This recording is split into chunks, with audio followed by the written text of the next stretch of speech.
early stage in order to come forward with conclusions and draft decisions by 6 p.m. 11th November.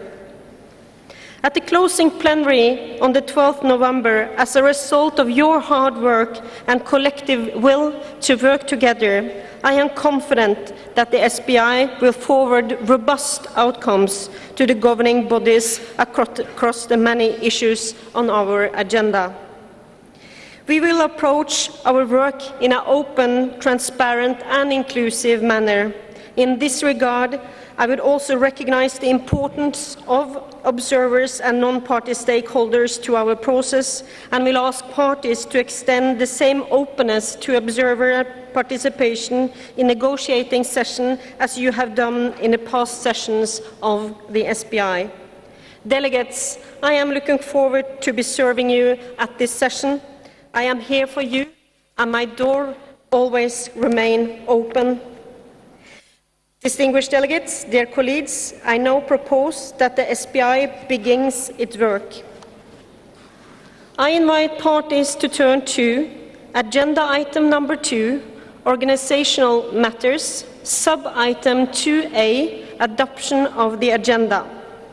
I would like to refer you to the document FCCC SBI 2022-12, which contains the provisional agenda and annotations.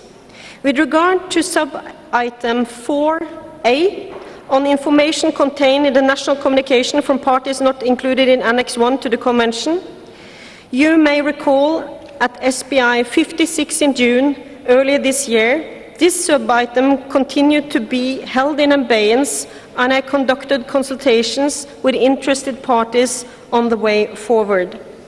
My understanding from those consultations was that parties needed more time to reflect.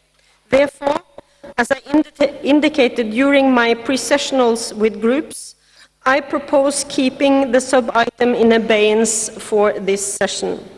I would also like to propose that I continue to engage with interested parties on the way forward on this matter with a view to conclude its consideration at the session. I will report back to the SBI on the outcome of my consultation at the closing plenary on Saturday, 12th November. You may recall that the COP and the CMA at their opening plenary meetings this morning referred the consideration of their respective sub-items on the review of the progress, effectiveness and performance of the Adaptation Committee to the subsidiary bodies.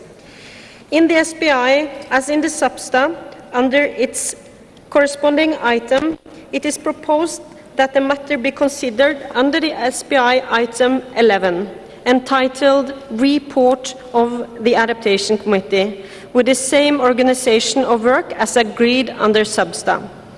In addition, the CMA referred to the SBI the consideration of CMA sub-item 5A, entitled Reporting and Review pursuant to Article 13 of the Paris Agreement, provision of financial and technical support to developing countries, parties for reporting and capacity building. I will propose that this matter be considered under a new SBI item 24 with the same title as the CMA sub-item. The current item 24, other matters, and item 25, closure and the report on the session, will be renumbered as the SBI items 25 and 26 respectively. May I invite parties to adopt the provisional agenda contained in FCCC SBI 2022-12 as orally amended, with new agenda item 24 entitled Reporting and Review pursuant to Article 13 of the Paris Agreement, provision of financial and technical support to developing country parties for reporting and capacity building, and with sub-item 4A kept held in abeyance. Hearing no objections, it is so decided. Thank you. I invite parties to turn to Agenda item number 2, organizational matters, sub-item 2B, organization of the work of the session. Distinguished delegates, it is my intention to launch work on all items this afternoon, after which I will adjourn this meeting. Statements will be heard in a joint plenary of all bodies to be convened after this meeting. Closing of the SPI will take place on Saturday, 12th November. In order to ensure that conclusions are available in all UN languages for their adoption at the closing plenary meetings, it is essential that the content of all documents under the subsidiary bodies requiring translation be finalized by 6 p.m. on Friday, 11th November. Should consideration of an item not be completed by that time, it might be needed to be continued at SPI 58. As I indicated in my scenario note, we again have a comprehensive agenda for a very busy session. I urge parties to engage constructively in negotiation from their first meeting, capitalizing on progress where appropriate. I am working closely with the Substa Chair on the joint items on our agendas. We will apply strict time management measures to maximize negotiating time and to avoid as much as possible clashes of meetings on items with known substantive linkages. I encourage all negotiating groups to open meetings to observer organization unless very specific questions needed to be examined by parties only. I thank all groups for their support on this point. I will now launch work for the various items, and I will take up the items in order of the agenda, but I will start with joint items with Substa so that they can swiftly launch work. May I take it that the SPI agrees to proceed on this basis? Hearing no objections, it is so decided. I invite parties to turn to the joint items which are to be considered both by the Substa and the SPI at this session, and for which I invite the SPI to agree to the same approach proposed and agreed under the Substa. The joint items on the SPI agenda are the following. Agenda item 7. Matters relating to the work program for urgently scaling up mitigation ambition and implementation referred to in paragraph 27 of Decision 1 CMA 3. Agenda item number 8. Matters relating to the global stocktake under the Paris Agreement. Agenda item number 9. Second periodic review of the long-term global goal under the Convention and of overall progress towards achieving it. Agenda item number 10, Coronivia joint work on agriculture. Agenda item number 11, report of the Adaptation Committee.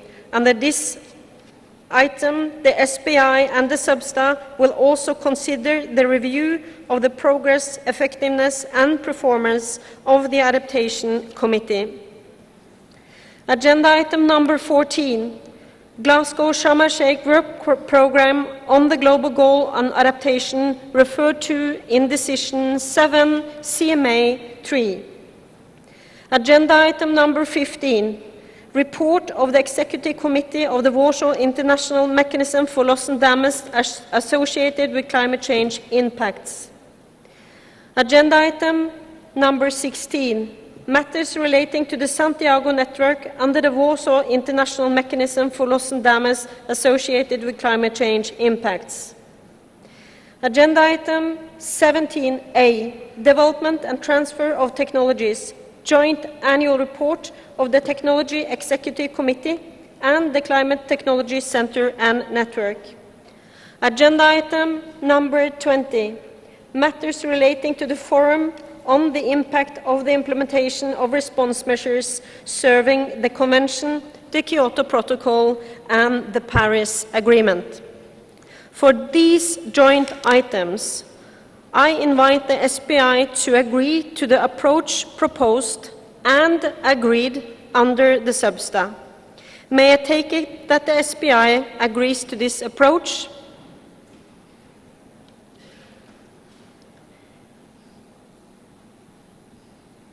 I see a party asking for the floor, and Malta, you have the floor.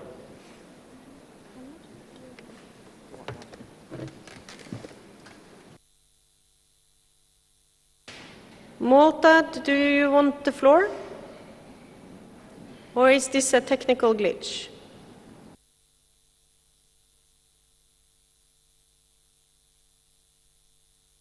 I see no flags up, and I take it that it indeed was a technical glitch. And so I will ask again, may I take it that the SPI agrees to this approach?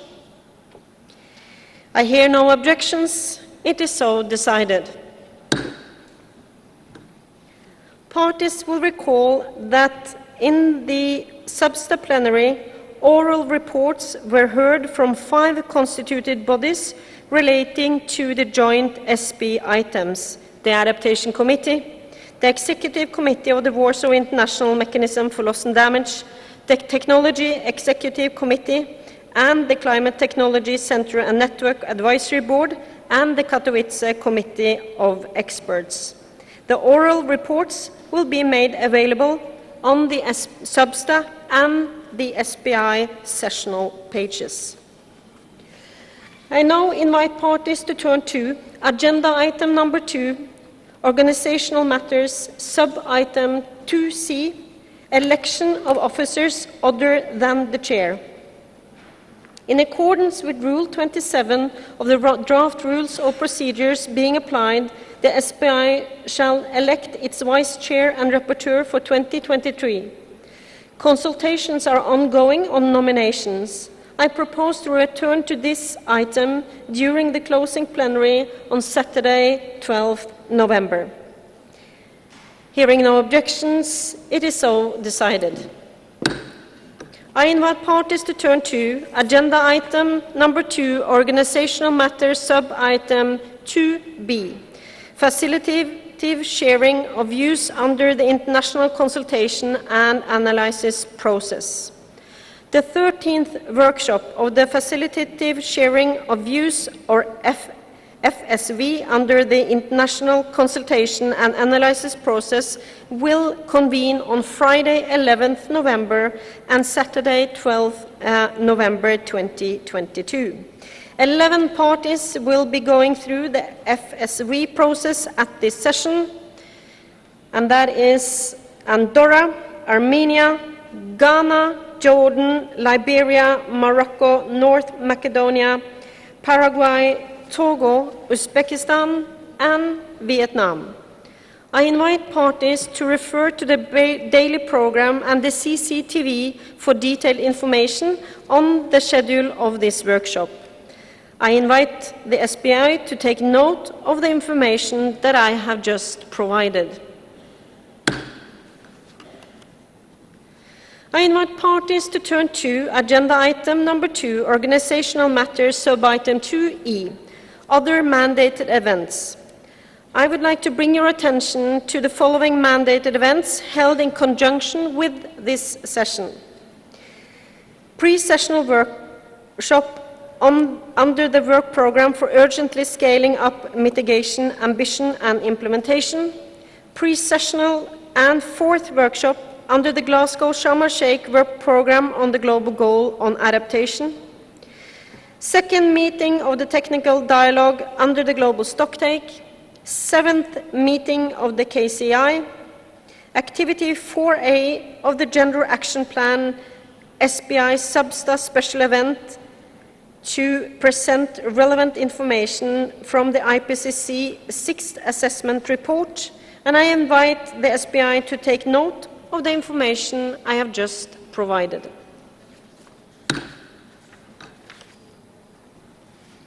I invite parties to turn to agenda item 3, reporting and review of parties included in the Annex 1 to the Convention. Sub-item 3A, status of submissions and review of national communications and biennial reports from parties included in Annex 1 to the Convention. Sub-item 3B, compilation and synthesis of biennial reports from parties included in Annex 1 to the Convention. And sub-item 3C, reports on national greenhouse gas inventories data from parties included in Annex 1 to the Convention. Let me first mention that the compilation and synthesis of the fourth biennial reports from parties included in Annex 1 to the Convention has been updated. The updated report reflects recent submissions from 2 parties and resubmissions from other parties following the technical expert reviews. The updated report is available on the website of the UNCCC Secretariat. As indicated in my scenario note, and as discussed with interested parties during my pre-sessional consultations, I propose that the SBI agrees to defer its consideration for these 3 sub-items, sub-item 3A, 3B, and 3C, until its 58th session in 2023. Hearing no objections, it is so decided.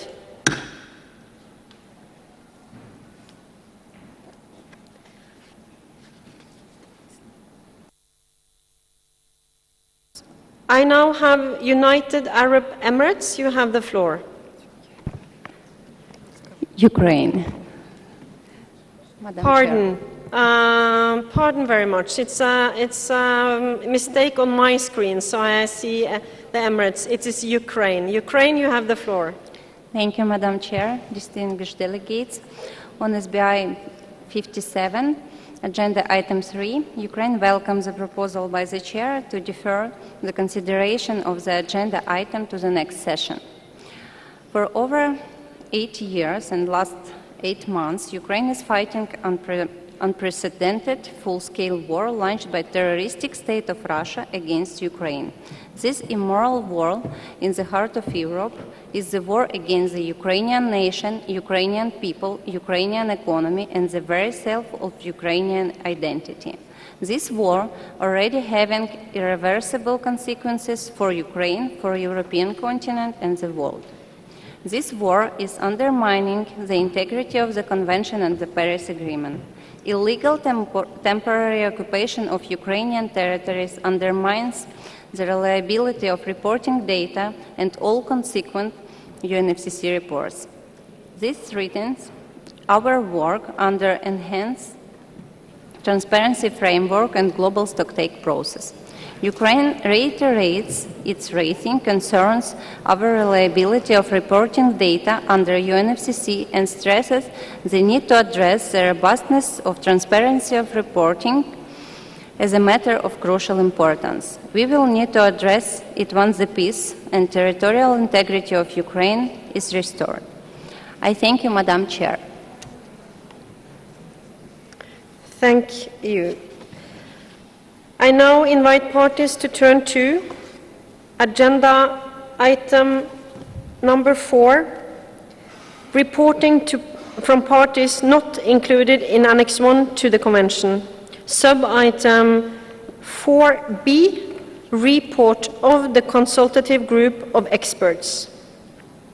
The SBI will consider the progress report of the consultative group of experts on its work in 2022.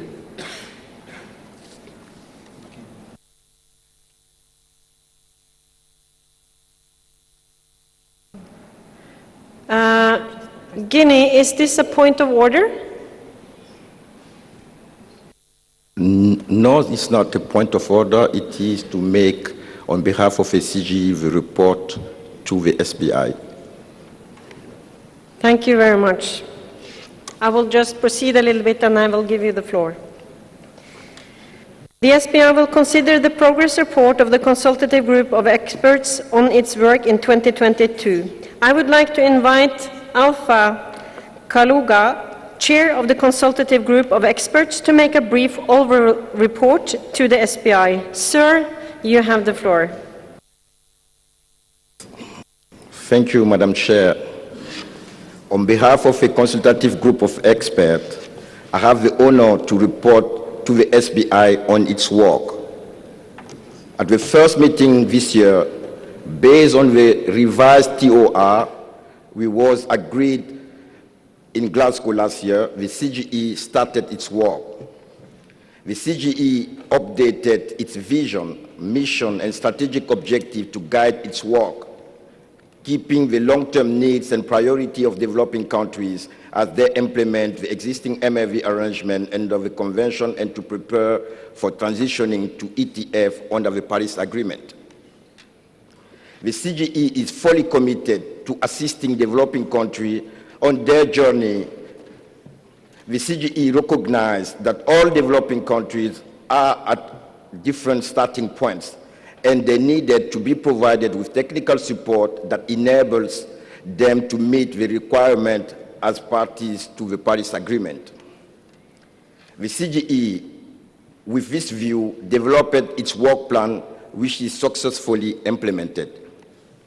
This results in reaching 197 experts through its webinar on how climate transparency arrangement matters at national level, training for 51 national experts through regional hands-on training workshop on tracking progress on INDCs under the ETF, for the Asia Pacific and Eastern Europe region, workshops for the African, Latin American, and Caribbean regions are planned in December.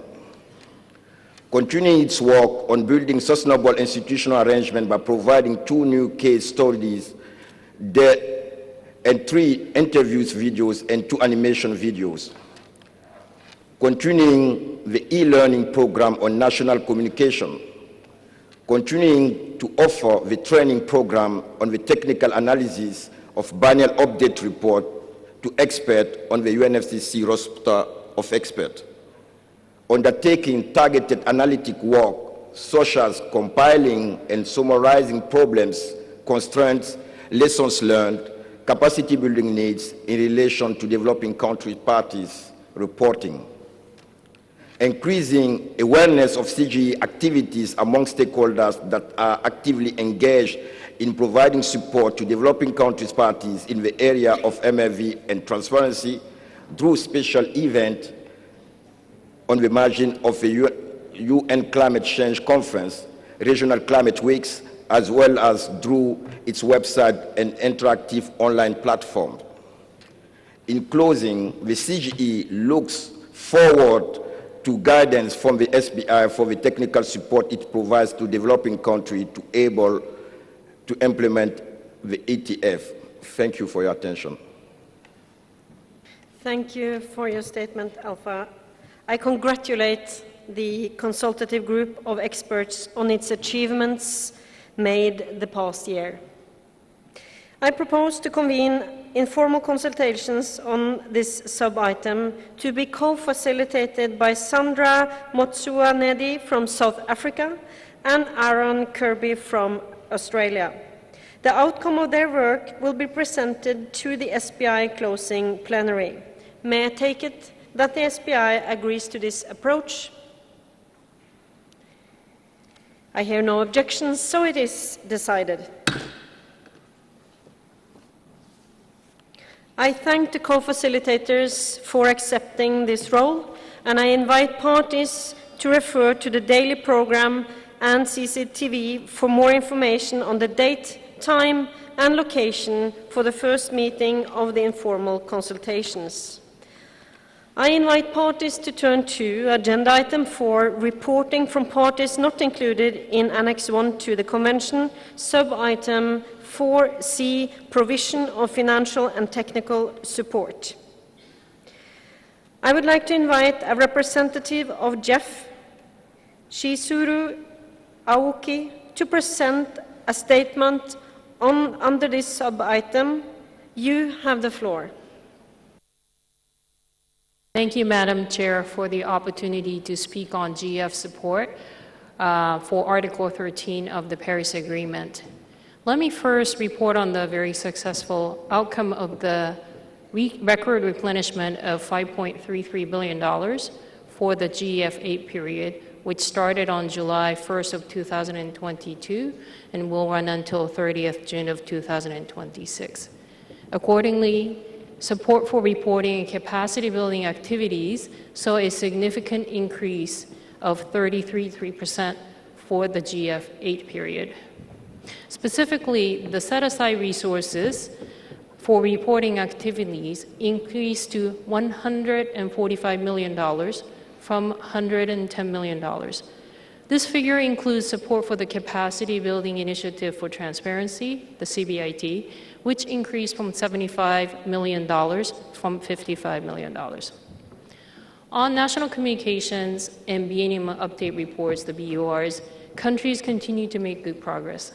During the reporting period, the GF approved 26 national communications, 3 BURs, and 38 biennial transparency reports, or the BTRs, for the total of $49 million.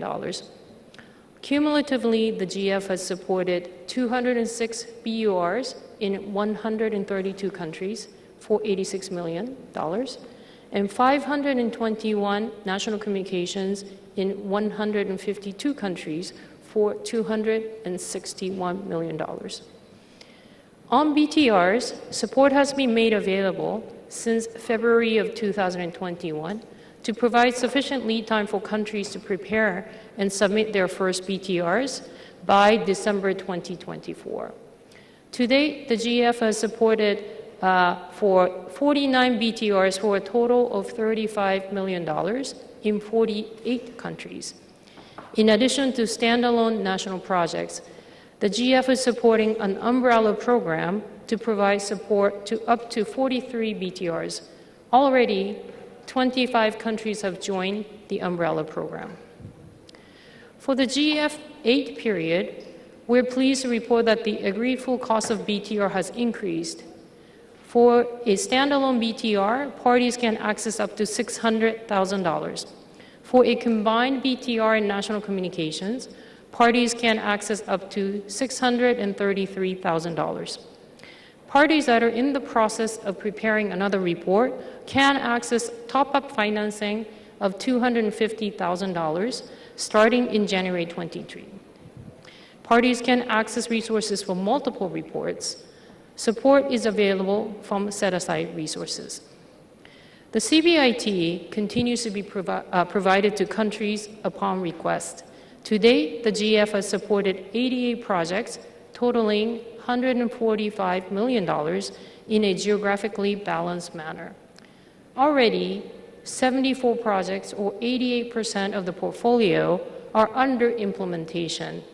This means that many parties are building and enhancing their capacity to meet the requirements of Article 13 of the Paris Agreement. Finally, we would like to reassure parties that the GEF will continue to provide resources as a priority for the timely preparation and submission of BTRs and national communications, as well as for the CBIT, and continue to respond to guidance. Thank you, Madam Chair. Thank you for delivering this report, Ms. Aoki, which will be posted on the SBI website along with a longer version of your report. I would like to remind parties of the importance of constructive discussions to help advance the consideration of the provision of financial and technical support in a holistic way, in view of the need to begin implementation of the ETF. I also expect that parties will reach substantive agreement on this sub-item in a timely manner at this session. I propose to establish informal consultations on this sub-item to be co-facilitated by Tian Wang and Helen Plume. The outcomes of their work will be presented to the SBI in its closing plenary. May I take it that the SBI agrees to this approach? I hear no objections. It is so decided.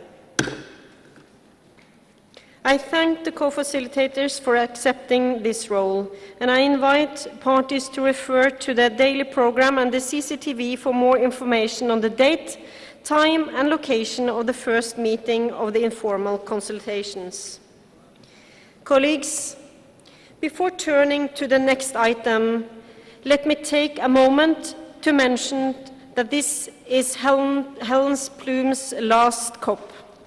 Dear Helen, you have been a mentor for many over the years, including myself. And I thank you for sharing good advice and your wisdom. You have also been a role model for women leadership, much needed in the UNCCC process. But first and foremost, your legacy is imprinted in the many decisions that have come forward under your able guidance, including those made when you served as Substa chair. Your dedication has brought international climate regime forward, and we thank you for that. Helen, it has been a great honor to work with you, and I look forward to working with you at this session. And I am joined by all in thanking you and wishing you all the best for a wonderful retirement when that time arrives.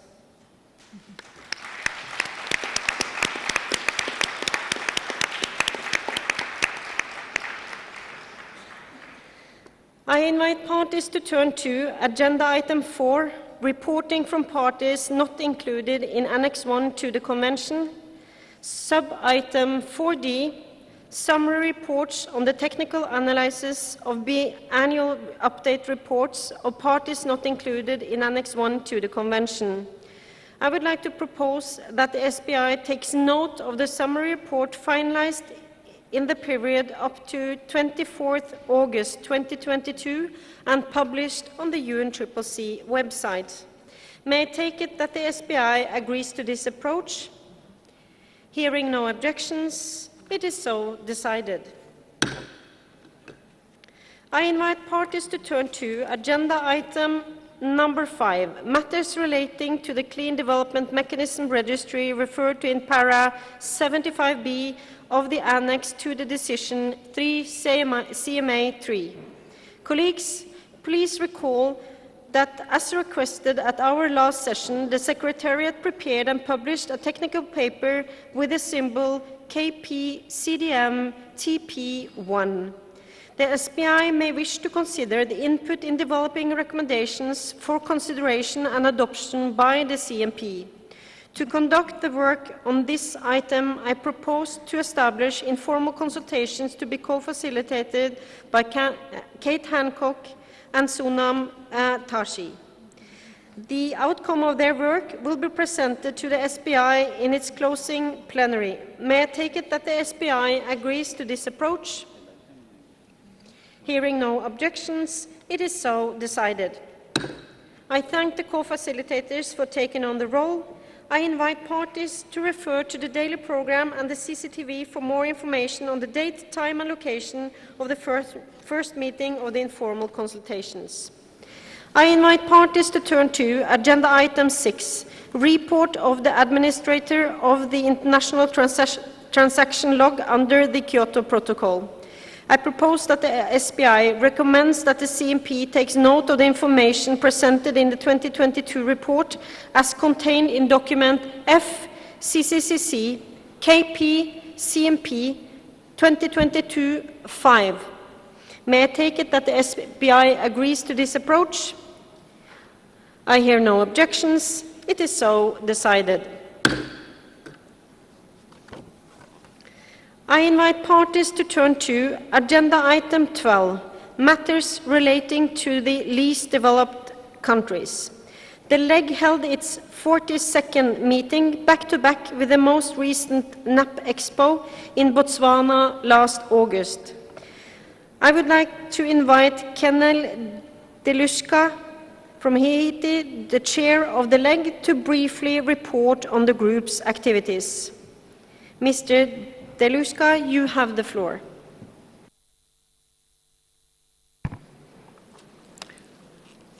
Thank you, Madam Chair, for giving me the floor to report on the work of the leg to the SBI.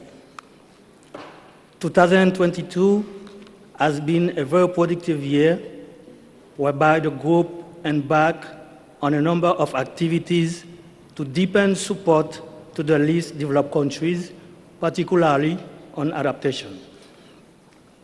Firstly, we launched the NAP writing support to help the LDCs to move toward successful adaptation by helping each to initiate and submit project proposal to the GCF and other sources of funding for implementing adaptation priorities associated with their NAPs.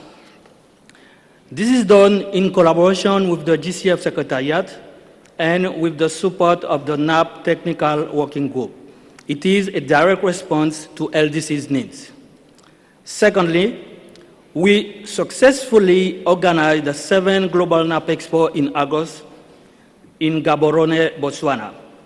The event brought together over 4,000 participants, nearly half of which were women. It features key topics from science to practice and enable interaction of the LDCs with the GCF, GEF, AF, and other stakeholders to address their needs.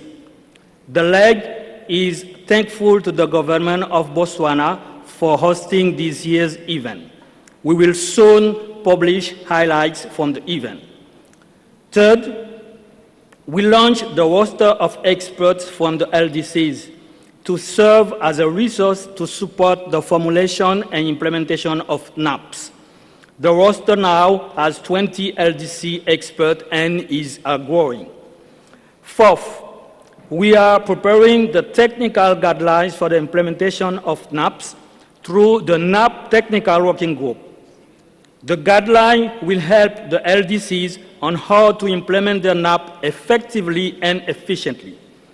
They will also help in the design and delivery of support to the LDCs, thereby contributing towards addressing the many gaps and needs of the LDCs in NAPs.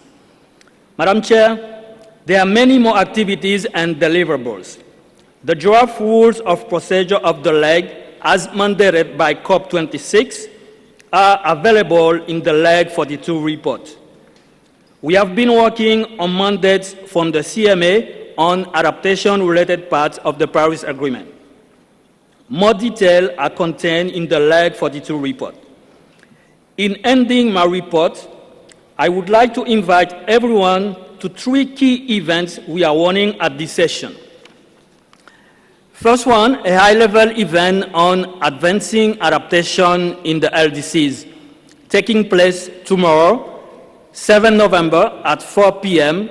as part of the Leaders Summit, which will also feature 20 years of leg support to the LDCs. We also have the leg side event and a technical meeting on NAPs, both taking place on 11 November 2022. Thank you very much, Madam Chair. Thank you very much for that statement, Mr. Deluska. I thank the leg for their work and congratulate them for their achievements this year. The report just made will be made available on the SBI webpage. To conduct work on this item, I propose to establish informal consultations to be co-facilitated by Bob Natifu from Uganda and Jens Fugl from Denmark. The outcome of their work will be presented to the SBI at its closing plenary. May I take it that the SBI agrees to this approach? Hearing no objections, it is so decided. I thank the co-facilitators for taking on the role. I invite parties to refer to the daily program and the CCTV for information on the date, time, and location of the first meeting of the informal consultations. I invite parties to turn to Agenda Item 13, National Adaptation Plans. To conduct work on this important agenda item, I propose to establish informal consultations to be co-facilitated by Perpetua Latassi from Tuvalu and Jens Fugl from Denmark. The outcome of their work will be presented to the SBI at its closing plenary. May I take it that the SBI agrees to this approach? Hearing no objections, it is so decided. I thank the co-facilitators for taking on this role, and I invite parties to refer to the daily program and the CCTV for information on the date, time, location for the first informal consultations.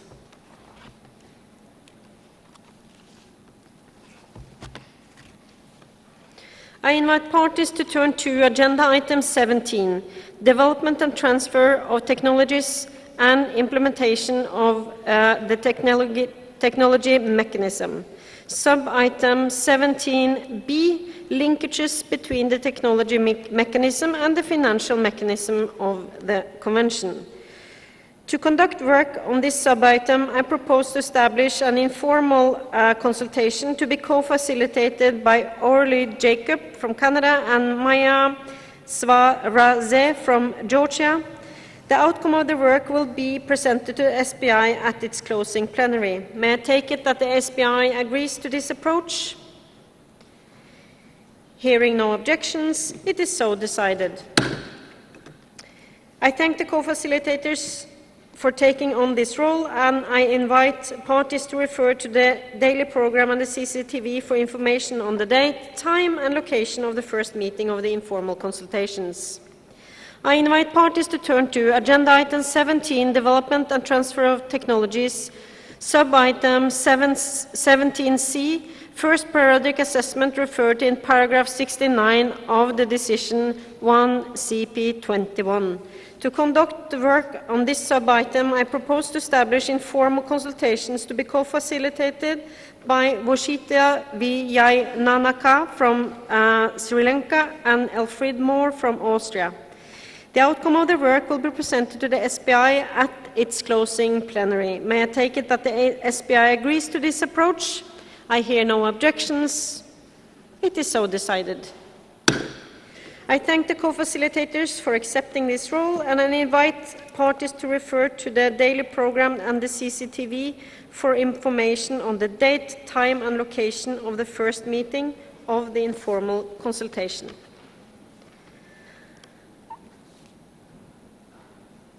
I invite parties to turn to agenda item 17, development and transfer of technologies, sub-item 17D, Poznan strategic program on technology transfer.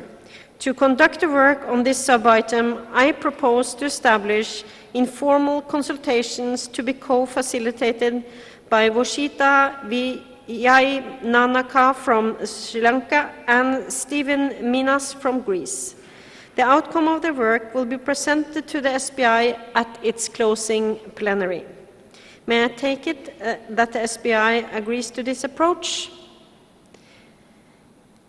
I hear no objections. It is so decided.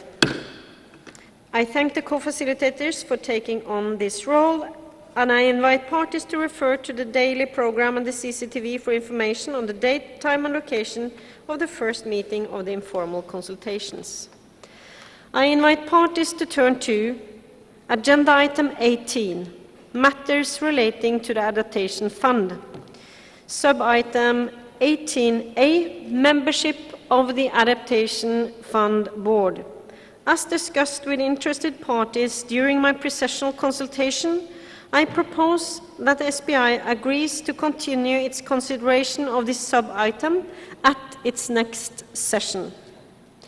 May I take it that the SBI agrees to this approach? Hearing no objections, it is so decided.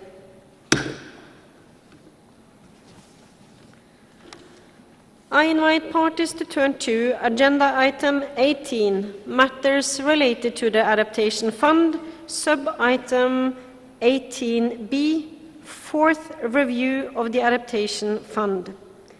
Please note that the technical paper on the fourth review of the Adaptation Fund is available on the SBI 57 session webpage for consideration by parties.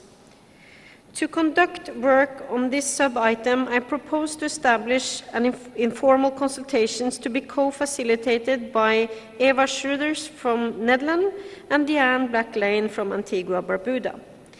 The outcome of their work will be presented to the SBI at its closing plenary. May I take it that the SBI agrees to this approach? Hearing no objections, it is so decided. I thank the co-facilitators for accepting the role, and I invite parties to refer to the daily program and the CCTV for information on the date, time, and location of the first meeting of the informal consultations.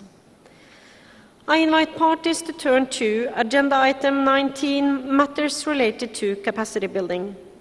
I would like to invite the co-chair of the Paris Committee on Capacity Building, Yang Chang from China, to make a brief oral report to the SBI on behalf of the Paris Committee on Capacity Building. Madam, you have the floor.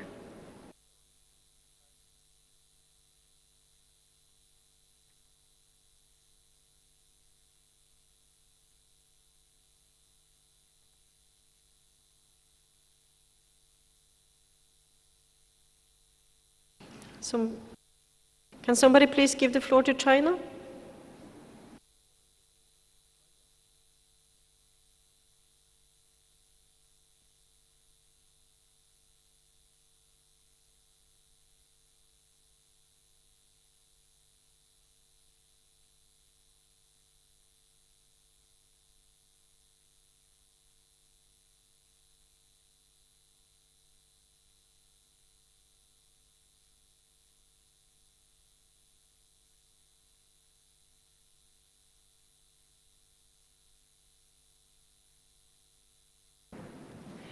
Thank you, Madam Chair, distinguished delegates.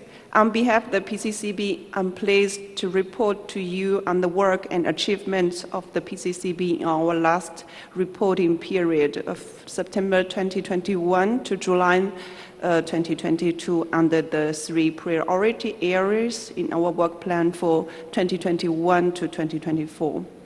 Under priority area A, enhancing coherence and coordination of capacity building under the Convention, we inter alia effectively facilitated the informal coordination group for capacity building under the Convention and the Paris Agreement. In short, we call it ICG. The ICG provides a conducive space for representatives of constituent bodies, operating entities, and the relevant process under the Convention and the Paris Agreement to coordinate climate change-related capacity building plans and activities and allow for better sharing of information and coherence and identification of opportunities. The ICG successfully met twice in the reporting period, and the PCCB regularly updated and published a comprehensive overview of forthcoming capacity building activities of constituent bodies, process, and operating entities in the ICG to facilitate coordination and inform the public. Furthermore, serving the Paris Agreement, the PCCB prepared a synthesis report on matters related to capacity building for the technical assessment component of the first global stocktake under the Paris Agreement. Under the priority area B, identifying capacity gaps and needs, both current and emerging, and recommending ways to address them. The PCCB launched a toolkit to assess capacity gaps and needs to implement the Paris Agreement. We also continued to co-host with the Office of the United Nations High Commissioner for Human Rights, our free online training and introduction to climate change and human rights, which has been successfully completed by more than 3,000 people so far.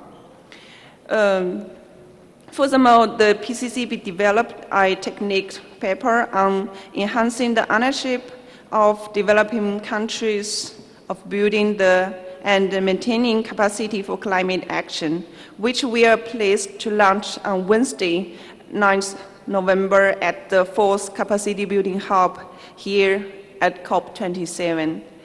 Under the priority area C, promoting awareness, arising, knowledge and information sharing, and stakeholder engagement with bodies and relative actors under and outside the convention.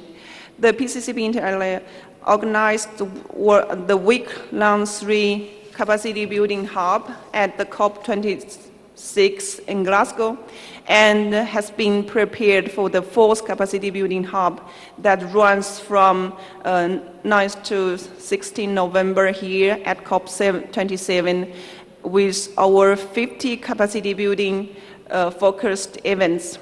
We warmly welcome all interested stakeholders to join the events at our hub.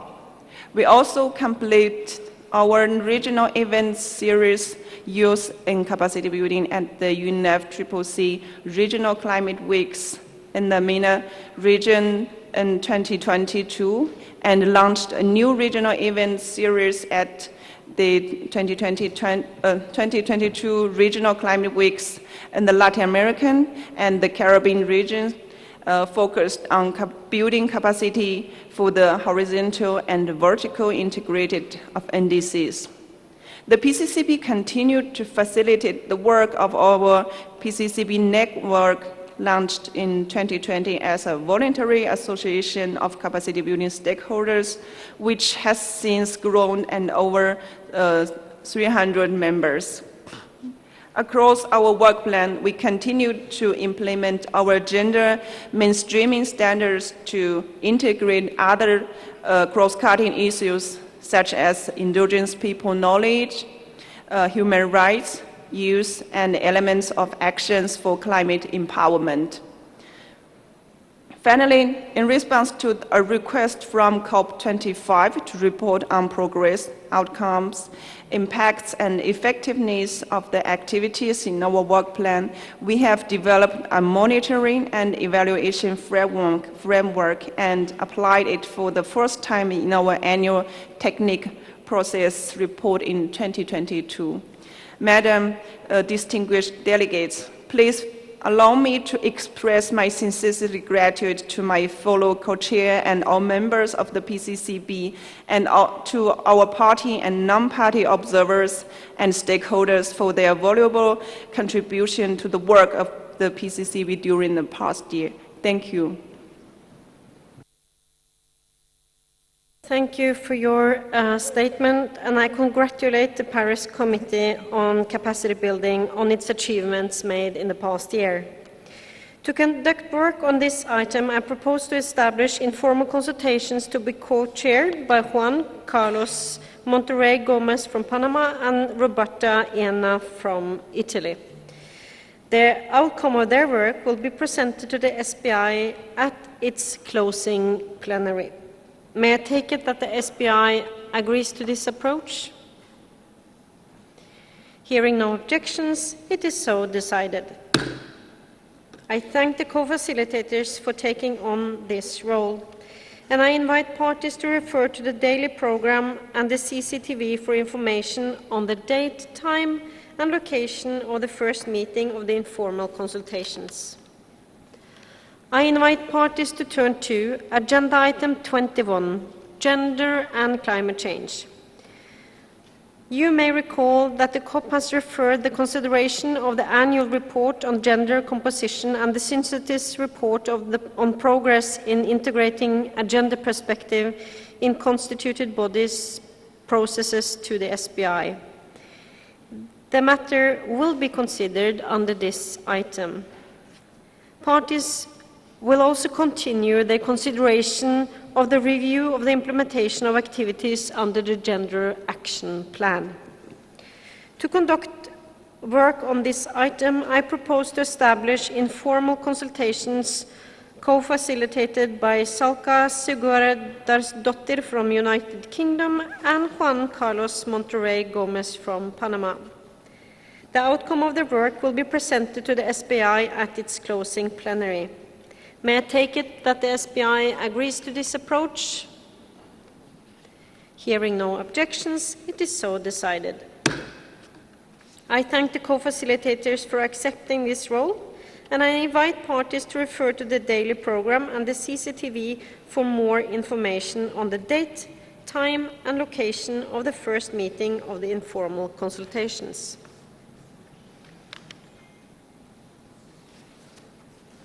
I now invite parties to turn to agenda item 22, matters relating to action for climate empowerment.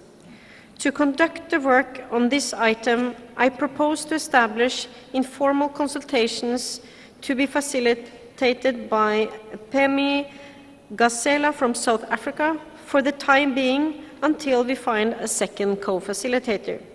The outcome of the work will be presented to the SBI at its closing plenary. May I take it that the SBI agrees to this approach? Hearing no objections, it is so decided. I thank Ms. Gazela for accepting this role.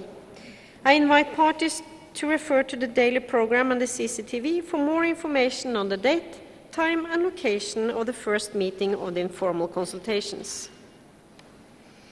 I invite parties to turn to agenda item 23, administrative, financial and institutional matters.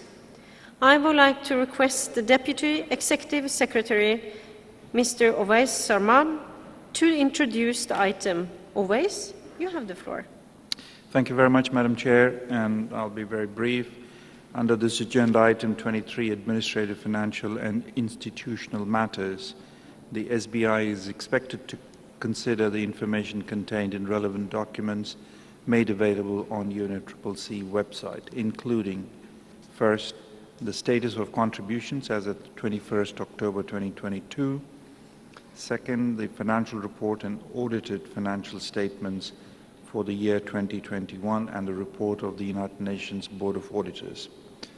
Third, comments by the Secretariat on the report of the Board of Auditors, and finally, an update on the work program for the Secretariat for biennium 22-23 as at July 2022. Now, specifically, the status of contributions as of 21 October 2022, the Secretariat prepared a document containing information on the status of contributions to UNFCCC trust funds as at 21 October 2022. The total indicative contributions to be provided by the parties for 2022 as per decision 22/CP26 amounted to 30.7 million euros. As at October 2022, the outstanding contributions for 2022 amounted to 8.8 million euros, and 138 parties had not made contributions, full contributions for the year 2022. The outstanding contributions for the period prior years of 2010 to 21 were 5.3 million euros. With regard to supplementary contributions to the Trust Fund for supplementary activities, the Trust Fund for participation amounted to 14.9 million and 1.7 million for participation, respectively.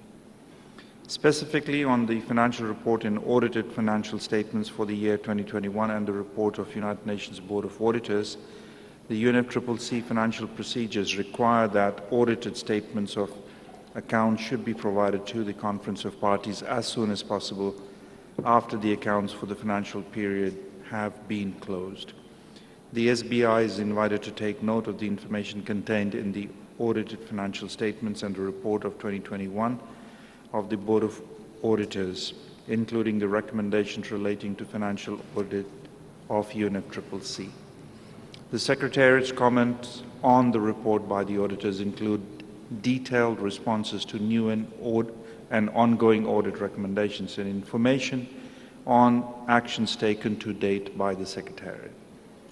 Finally, regarding the update on the work program of the Secretariat for the biennium 22-23, as at 1st July 2022, the Secretariat has provided parties with an update on the work program for the biennium reflecting the adjustments arising from conclusions of the 56 sessions of the subsidiary bodies.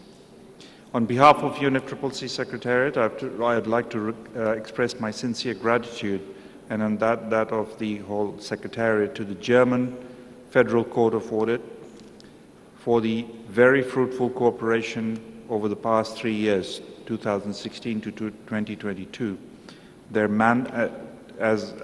following their mandate as lead auditors of UNFCCC's Secretariat, and that'll soon come to an end. We'd like to express our most sincere thanks to the auditors for the very constructive and productive work that they conducted, and at the same time, I would like to warmly welcome the incoming external auditors from the French Cour des Comptes. Bienvenue. The UNFCCC Secretariat is looking forward to working with the French Court of Auditors. Thank you very much, Madam Chair. Thank you very much, Owais. For the consideration of this item, I propose to establish a contact group to be chaired by Janine Felsom from Belize. May I take it that the SBI agrees to this approach? Hearing no objections, it is so decided. I thank Ms. Felsen for accepting this role. I invite parties to refer to the daily program and the CCTV for more information on the date, time and location of the first meeting of the informal consultations. I invite parties to turn to agenda item 24, reporting and review pursuant to Article 13 of the Paris Agreement, provision of financial and technical support to developing country parties for reporting and capacity building. To conduct the work on this sub-item, I propose to establish informal consultations to be co-facilitated by Tian Wang from China and Helen Plune from New Zealand. The outcome of their work will be presented to the SBI at its closing plenary. May I take it that the SBI agrees to this approach? Hearing no objections, it is so decided. I thank the co-facilitators for accepting this role, and I invite parties to refer to the daily program and the CCTV for information on date, time, and location of the first meeting of the informal consultations. Please turn to agenda item 25, other matters. Are there any other issues that parties may want to raise? I see no requests for the floor. Dear colleagues, we have launched work on all items. I look forward to receiving significant outcomes at the closing plenary on Saturday, 12th November, and I assure you of my support in the coming days. You may want to stay in the room as we prepare the podium for the joint plenary, which will start at 6:30 p.m. I now adjourn the first meeting of the SBI. Good.